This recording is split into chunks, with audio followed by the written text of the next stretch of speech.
Hello friends, welcome back to your channel. आज मैं Nifty पे अपना एलिट वेव का काउंट शेयर करने वाला हूँ। तो उससे पहले एक रिक्वेस्ट है आप सबसे, अगर आपको एलिट वेव का नॉलेज नहीं है, अगर आपने एलिट वेव की आज तक बुक नहीं पढ़ी है, आपने अगर एलिट वेव को कम से कम 1-2 साल से प्रैक्टिस नहीं किया है, तो आप प्लीज़ इस वीडियो को मत देखना। कि एलिट वेव इतना ईजी सब्जेक्ट नहीं है, काफ़ी कॉम्प्लेक्स है। एंड एलिट वेव के साथ प्रॉब्लम क्या है, आप बहुत जल्दी बायस हो जाते हो। तो अगर आप खुद से एलिट वेव प्रैक्टिस नहीं करते पर्सनल लेवल पे, तो आप इस वीडियो को मत देखिएगा। Thank you. मेरा जो व्यू है इस पे काउंट जो है निफ्टी पे, वो मैं बता देता हूँ। इसको मैं 1 ले रहा हूँ,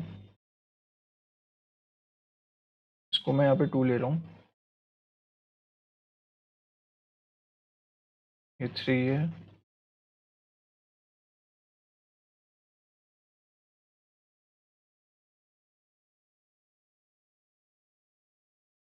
this is 4,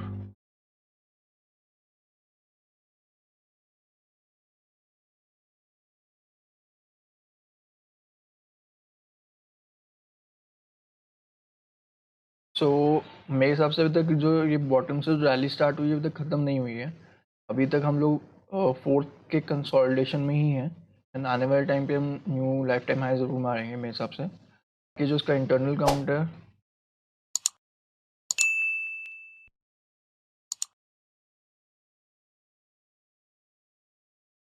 this is 1,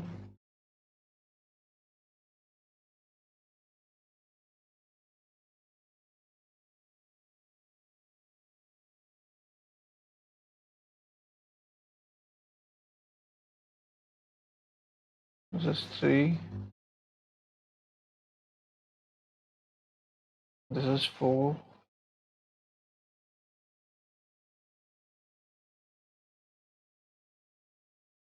this is 5।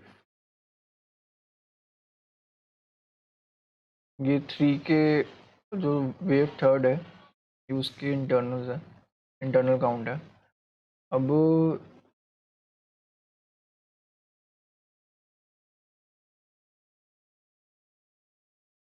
ये जो है था यहाँ बॉटम से, ये बेसिकली एक रीडिंग डायगोनल था यहाँ पे। ये तो आई थिंक सभी को पता होगा, यहाँ लीडिंग डायगोनल था।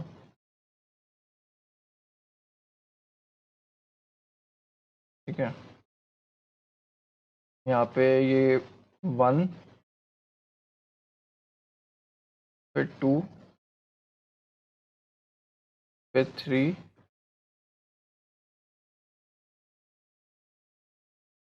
एंड यहाँ पे इसने एक ट्रायंगल क्रिएट किया है फोर्थ पे।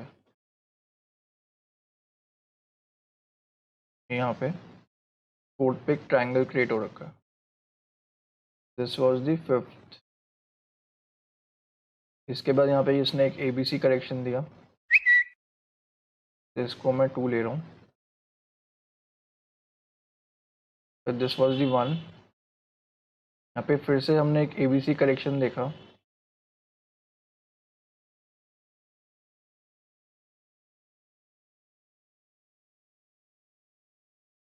ये वाला। तो यहाँ पे दोनों जगह हमने फ्लैग देखा, ABC करेक्शन। तो मैं इसको इसको सेकेंड वेव से ले रहा हूँ दोनों को।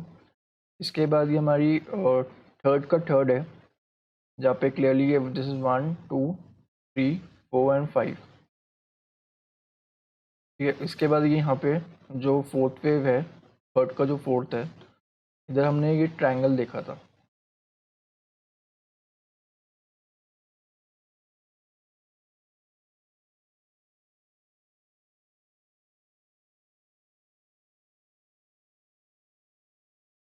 A B C D and E, this was the triangle. यहाँ पे chances of a triangle fourth wave में काफ़ी ज़्यादा होता, पता ही हमें कि फोर्थ वेव में ट्रायंगल काफ़ी ज़्यादा बार दिखता है। तो इसको मैंने फोर्थ लिया। एंड जो यूजली क्या होता है कि सेकेंड वेव में हमें फ्लैग पैटर्न्स दिखते हैं, तो उसी तरीके से मैंने इसको फ्लैग लिया। यहाँ पे मैंने सेकंड काउंट लिया, मैंने सेकंड वेव लिया इसको। एंड ये जो ट्रायंगल है इसको मैंने फोर्थ वेव लिया। इसके बाद इधर मैंने इसको 1 लिया है, इसको 2 लिया है, दिस इज 3, यहाँ पे ख़त्म है, यहाँ पे ख़त्म है, तो कन्फ्यूजन है। और ये उसका this is fourth, possibly this और this pattern is four and this is five, and ये फाइव में भी एक्सटेंडेड है, ये फिफ्थ वेव एक्सटेंडेड थी। मैंने वन इसको यहाँ तक लिया, this was two, this was three, उसके बाद फोर्थ में ये ट्रायंगल था and this was the fifth. तो बेसिकली यहाँ पे हमने थर्ड वेव कंप्लीट करी है एंड ये फोर्थ वेव का कंसोलिडेशन चल रहा है, जिसमें this was a triple three, W X Y X and Z. तो this was a triple three. इसके बाद अगर आप इसको एक साथ देखोगे तो this was a W,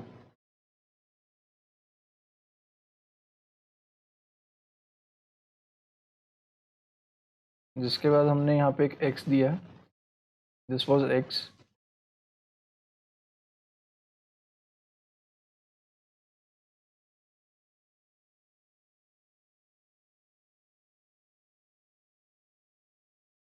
after that this was Y,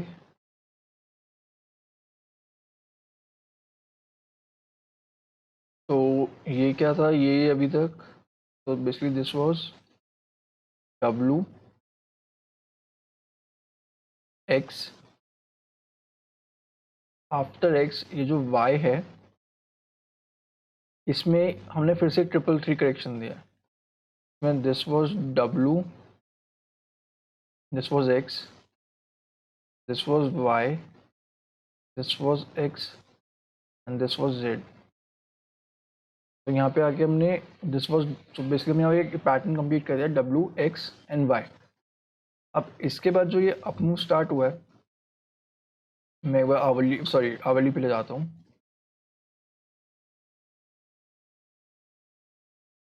तो बेसिकली यहाँ से जो बॉटम से जो अप मूव शुरू हुआ है, अभी ये क्लियर नहीं है कि ये इम्पल्स है या करेक्टिव है, ये फाइव वेव स्ट्रक्चर है या थ्री वेव स्ट्रक्चर है। तो मैंने अभी दोनों पॉसिबिलिटीज़ ऑन रखी हैं एंड मैंने इसको 1/e मार्क किया है। इसके बाद मैंने इसको I am taking as 2/v। Basically ये रनिंग फ्लैग है, ए बी एंड सी। ये मैंने अपने ट्विटर अकाउंट पे भी शेयर किया था, रनिंग फ्लैग।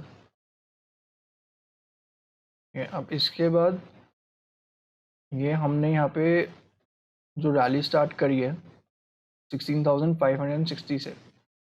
अब this can be either three और सी। तो अभी देखना पड़ेगा कि मेरे को काउंट इसका बहुत ज़्यादा क्लियर नहीं समझ आ रहा है इस समय, ये इम्पल्स है या करेक्टिव है। तो इसका जो हमारा फर्स्ट टारगेट ऑफकोर्स होगा वो है कि हम इसका रैली ले लेंगे 1:1 का। तो इट कम्स टू 17,600 इसके हाई के पास यहाँ पे। तो बेसिकली अभी फ़िलहाल हमारा टारगेट है वो ये है, फर्स्ट टारगेट कम्स टू 17,650। तो अभी यहाँ पे जब पहुँचेगा फिर हम डिसाइड करेंगे कि जो अप मूव है ये वाला, whether this is an x, this is an x, and अभी हम यहाँ से वापस नीचे जाएंगे, करेंगे यहाँ पे आके।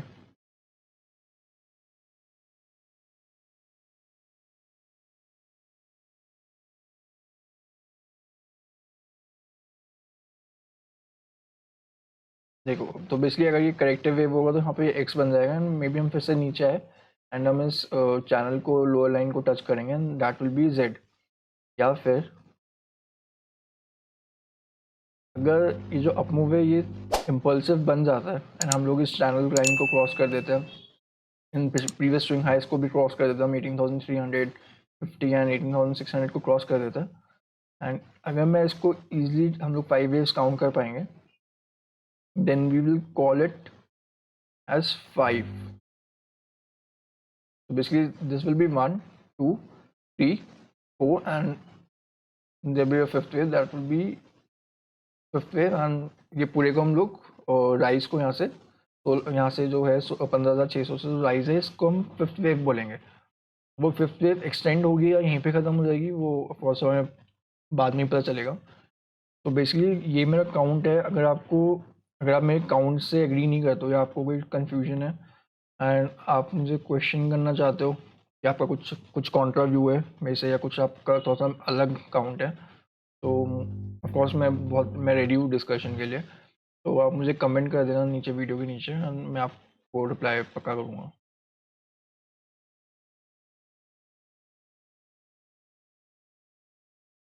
सो एक बार फ्रेंड्स हम लोग मार्केट एनालिसिस प्राइस एक्शन के बेसिस पे भी कर लेते हैं। अगर आप देखो तो वीकली में तो कोई प्रॉब्लम ही नहीं है, मार्केट काफ़ी बुलिश है। हमने 16,300 से ही बोला है कि मार्केट काफ़ी अच्छा लग रहा है एंड आने वाले दिन में मोस्ट ऑफ हम लोग इस चैनल का अपर लाइन जो है 18,000 के आसपास यहाँ तक जा सकता है। बाकी अगर मैं एक बार डेली पे देखूँ तो डेली पे जैसे अभी हमने डिस्कस किया ही कि मार्केट एक अप ट्रेंड में है, यहाँ से अप ट्रेंड है। इसके बाद हमने एक साइडवेज कंसोलिडेशन दिया,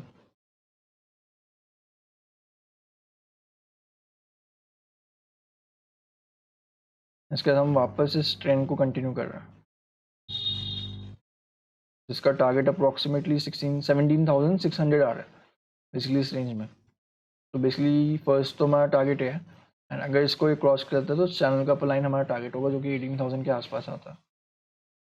अब अगर आप देखोगे जो मैक्सिमम ये जो ट्रेंड है जो 15,600 से हमने रैली हुई है इसका जो मैक्सिमम एरिया जो उसने कवर किया प्राइस का वो गैप के साथ ही कवर किया। यहाँ पे यहाँ पे यहाँ पे तो ये जो गैप है ये आपको ट्रेंड का स्ट्रेंथ दिखा रहा है।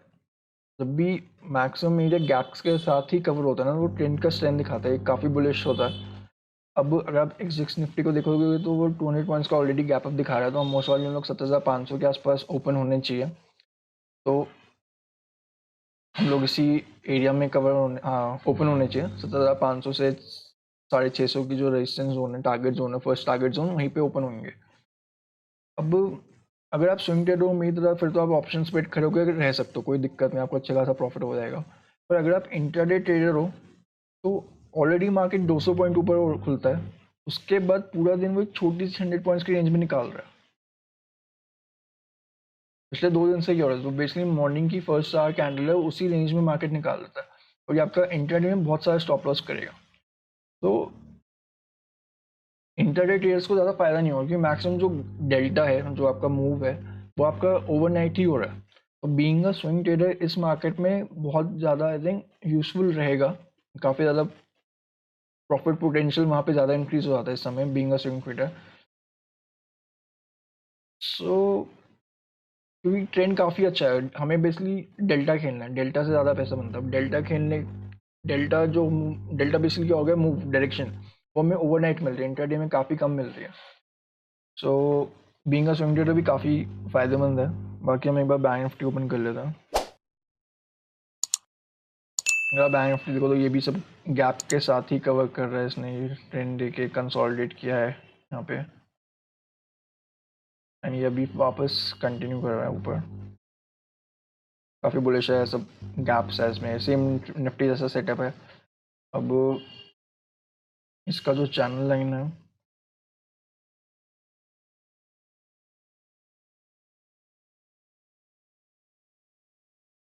वो यहाँ तक आ सकता है, ये आने वाले दिन में 38,000 तक। अगर निफ्टी 18,000 जाता है तो बैंक निफ्टी मोस्ट ऑफ 38,000 तक चला जाएगा। ये तो कोई दिक्कत ही नहीं है, इसलिए काफ़ी अच्छा लग रहा है। एक बार हम हैवी वेट रिलायंस को देख लेते हैं। रिलायंस भी काफ़ी अच्छा लग रहा है, इसने थर्सडे को ट्रेंड लाइन के ऊपर भी ब्रेक किया है तो ये तो काफ़ी बुलिश है। इसने पिछली अप ट्रेंड के बाद एक यहाँ पे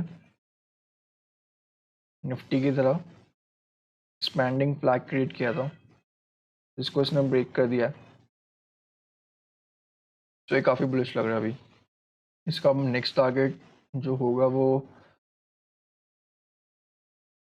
प्रीवियस स्विंग हाई होगा जो कि है 2570 के आसपास, अप्रॉक्सीमेटली 90 पॉइंट्स अभी भी यहाँ से। अब एक दूसरा हैवी वेट HDFC देख लेता है। HDFC ने शायद इस ट्रेंड लाइन को ब्रेक नहीं किया है, इसने अभी तक ब्रेक नहीं किया, पर ये काफ़ी अच्छा लग ही रहा है, कोई दिक्कत नहीं है इसमें। गैप के साथ वॉल्यूम के साथ कंटिन्यूशन है बुलिश साइड। इसका जो नेक्स्ट टारगेट होगा वो होगा इस swing high, previous swing high, जो कि 2479 का है, अप्रॉक्सीमेटली 65 पॉइंट्स यहाँ से, या फिर बेसिकली ये जो रेंज है 2500 की, ये इसका टारगेट होगा फर्स्ट। इसके बाद जब ये इसी टाइम पे ट्रेंड लाइन के पास भी पहुँचेगा यहाँ पे, तो फिर हम देख सकते हैं कि बेसिकली यहाँ पे क्या प्राइस सेक्शन क्रिएट कर रहा है, इसको कंटिन्यू कर रहा हो पे या नहीं। बाकी एक बार अब निफ्टी आईटी ओपन करता हूँ मैं। अगर आप निफ्टी आईटी देखोगे तो हमने यहाँ पे नीचे बॉटम से काफ़ी अच्छा रैली एक्सपेक्ट किया था, तो हमारी टारगेट आ गया था फर्स्ट स्विंग हाई। यहाँ पे पहुँचने के बाद मैंने बोला था कि मार्केट शायद 1-2 दिन पॉज कर सकता है, पुल बैक दे सकता है निफ्टी आईटी, तो इसने वो किया है एंड ये थोड़ा साइडवेज होके इसने भी एक्सपैंडिंग फ्लैग बना दिया निफ्टी की तरह, लेकिन निफ्टी एंड रिलायंस की तरह अब। लेकिन निफ्टी और रिलायंस ने क्या किया, थर्सडे को चैनल से ब्रेकआउट दे दिया, इस ट्रायंगल से ब्रेकआउट दे दिया है, लेकिन निफ्टी आईटी अभी तक इस चैनल के अंदर है। तो अगर कल परसों में इसने इस लो को ब्रेक किया या इस वाली ट्रेंड लाइन को ब्रेक किया, ट्रायंगल की नीचे वाली जो लोअर लाइन है इसको, तो ये शायद जो मार्केट में या निफ्टी में जो एक बुल रैली चल रही है, तो बुल्स की जो पार्टी चल रही है वो ख़त्म हो सकती है अगर निफ्टी आईटी इसके नीचे जाता है। तो आने वाले 1-2 दिन में मैं तो निफ्टी आईटी को थोड़ा थोड़ा देखूंगा स्ट्रिक्टली। अगर आप देखोगे तो टीसीएस में, मैं इन्फोसिस खोलता हूँ पहले। इन्फोसिस में ना थर्सडे के दिन किसी ने बहुत हाई वॉल्यूम के साथ बेचा है। अब ये जो वॉल्यूम है ना, इसको देखने से लग रहा है कि या तो इन्फोसिस में कोई न्यूज़ आने वाली है जो अभी तक पब्लिक को नहीं पता, या फिर क्योंकि थर्सडे के दिन एक्सपायरी थी तो किसी को 17,300 पे निफ्टी की एक्सपायरी चाहिए थी। देख लो 17,299.40, किसी को एग्जैक्टली 17,300 पे एक्सपायरी चाहिए थी, तो किसी ने इंडेक्स को मैनेज करने के लिए, निफ्टी को मैनेज करने के लिए इन्फोसिस को सेल किया, या फिर ये ऑप्शन है, मतलब this could be the reason. तो न्यूज़ ड्रिवन सेलिंग था या फिर इंडेक्स मैनेजमेंट का रीज़न था। बाकी अगर आप टीसीएस को देखोगे तो टीसीएस में कोई इशू नहीं है, टीसीएस अभी कंटिन्यू कर ही रहा है, ऐसा कुछ ज़्यादा खास, इधर भी वॉल्यूम फॉर सेलिंग था, तो ठीक है। मतलब तो बेसिकली आईटी इंडेक्स को थोड़ा देखना पड़ेगा, मतलब बहुत ज़्यादा ख़राब नहीं है टीसीएस, इन्फोसिस का सेलिंग थोड़ा ज़्यादा था, तो बेसिकली थोड़ा कल परसों में एक बार आईटी इंडेक्स को देखना पड़ेगा कि वो कोई जो नीचे का लाइन ना ब्रेक कर दे, तो फिर वरना बुल्स की पार्टी ख़त्म हो जाएगी।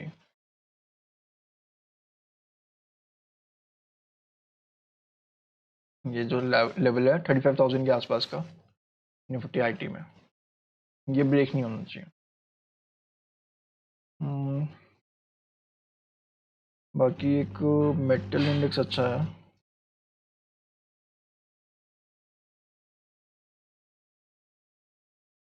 जो मेटल इंडेक्स है काफ़ी अच्छा लग रहा है, इसने मोस्टली अप ट्रेंड के बाद ये कुछ फ्लैग जैसा बना रहे हैं यहाँ पे।